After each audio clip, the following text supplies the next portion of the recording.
Dear students, welcome back to my channel. In this video, we are going to learn about the roadmap to myocardial infarction.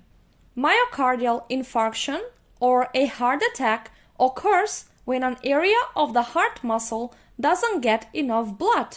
Better said, it doesn't get enough oxygen.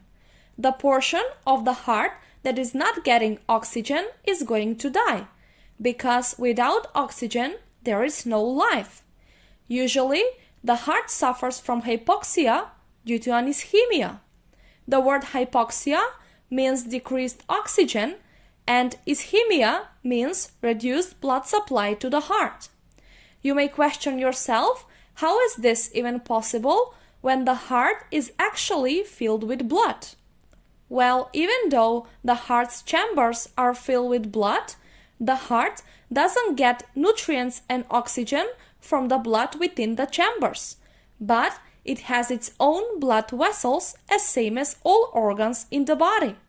Those are the left and the right coronary arteries with their branches. The left and the right coronary arteries are the first branches of the aorta. So when the heart pumps the blood into the aorta, the blood travels via these two arteries to supply the heart muscle with oxygen and nutrients. Now, when are we going to have a reduced blood supply to the heart? When the left or the right coronary artery or their branches become narrowed due to a buildup of lipids under the internal lining of the artery, the blood flow through those vessels becomes reduced. With time, as more and more lipids build up, an atheromatous plaque is formed, and the narrowing of the vessel becomes significant. This represents the coronary artery disease. There are two types of atheromatous plaque, stable and unstable. The main reason for the difference in the stability of the two plaques is the thickness of the fibrous cap and the portion of the necrotic lipid core. The stable atheromatous plaque has a small necrotic core and a thick fibrous cap. The stress that acts on the wall of the arteries won't be able to cause a disruption of the internal lining of this thick fibrous cap.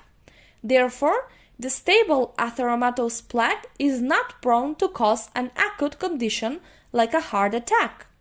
But the stable atheromatous plaque builds up over time and narrows the artery even more. Therefore, it reduces the blood flow even more. In normal situations, the heart can handle this condition very well. But in situations with high demand for oxygen, like exercising for example, or emotional stress, when the heart demands are greater, this narrowed artery won't be able to meet the needs of the heart for oxygen and nutrients, and the heart will start to suffer. We call it a high-demand ischemia, manifested as stable angina pectoris. In the other hand, the unstable vulnerable plaque has a thin, inflamed fibrous cap over a very large lipid core. The term vulnerable plaque has been used to describe those atherosclerotic plaques that are acting like ticking time bombs. The stress that acts on the internal lining of the artery, called the intima layer, may cause this thin fibrous cap to rupture, exposing the atheromatous plaque to the blood within the artery. The contact of certain chemicals from the atheromatous plaque with the proteins from the coagulation cascade initiates the formation of a thrombus, a clot. This represents the acute coronary syndrome. The vessel, already narrowed by the plaque, now with the thrombus on top, becomes even more narrowed, partially occluded, and at the end, totally occluded. The part of the heart muscle supplied by the occluded artery doesn't get blood, which means it doesn't get oxygen. Therefore, it is going to die. When we have partially occluded artery, we have a situation with unstable angina, or non-ST segment elevation myocardial infarction. But with totally occluded artery, we have myocardial infarction with ST segment elevation. The stage that follows is a necrosis of the ischemic tissue, which is then replaced by a scarring tissue, a fibrous tissue. This is the definite terminal stage if the patient survives the attack. A lot of complications may result from this death area of the heart, such as arrhythmias, cardiac rupture, shock, and etc.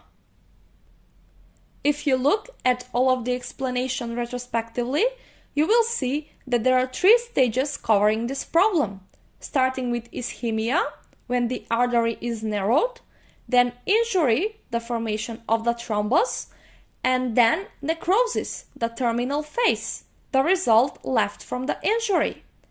This is the actual roadmap to myocardial infarction. Each of these 3 stages can be recognized on the ECG.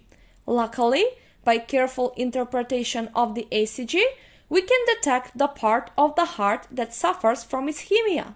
We can detect an acute myocardial infarction, or we can detect the already dead tissue. If you learn how to do it properly, you can react on time and eventually save a person's life. I hope that this video was helpful for you, and if yes, please make sure to subscribe to support me. Thank you for your time, and I hope to see you again.